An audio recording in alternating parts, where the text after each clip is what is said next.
প্রাকৃতিক প্রতিকূলতাকে উপেক্ষা করে গঙ্গাসাগর মেলার প্রস্তুতি এখন তুঙ্গে।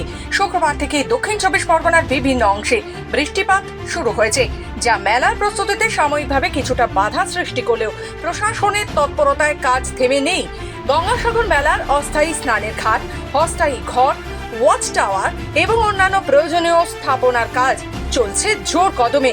বৃষ্টির কারণে কাজের গতি কিছুটা কমলেও সামনে আসন্ন মেলার কথা মাথায় রেখে প্রশাসন এবং স্থানীয় কর্মীরা দিন রাত এক করে কাজ করে চলেছেন।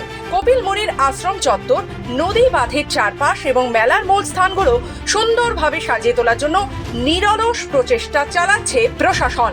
লক্ষ্য একটাই, যত সংখ্যক পুণ্যার্থীরা এই মেলায় আসবেন তারা যেন পুণ্য স্নান এবং মেলার অন্যান্য কার্যক্রম নির্বিঘ্নে করতে পারেন। কিসের কাজ করছেন এখানে? রাস্তায় মাটি বওয়া হয়েছিল, রাস্তায় মাটি পড়ে গেছে, মানুষ চালতে পারছে না, তার জন্য এই রাস্তা পরিষ্কার হচ্ছে। মোবাইল মতো কি প্যান্ডেলের কাজ করতাম। এখন কি অবস্থা? এখন অবস্থা এই বৃষ্টি হচ্ছে, কাজ করতে পারছি না, এই সমস্যা সকালতে বসে আছি, ভারী বৃষ্টি হচ্ছে, এই মাঠ সাদা হয়ে গেছে।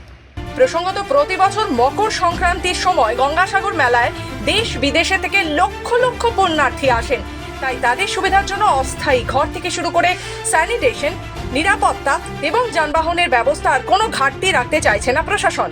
গঙ্গাসাগর মেলার এই বিশাল প্রস্তুতির মধ্যে প্রশাসন যেমন তৎপর, তেমনই স্বেচ্ছাসেবী সংস্থাগুলিও সহায়তার হাত বাড়িয়েছে। আগামী দিনে আবহাওয়া কিছুটা উন্নতি করবে বলে আশা করা হচ্ছে, ফলে মেলার প্রস্তুতিতে বাড়তি গতি আসবে।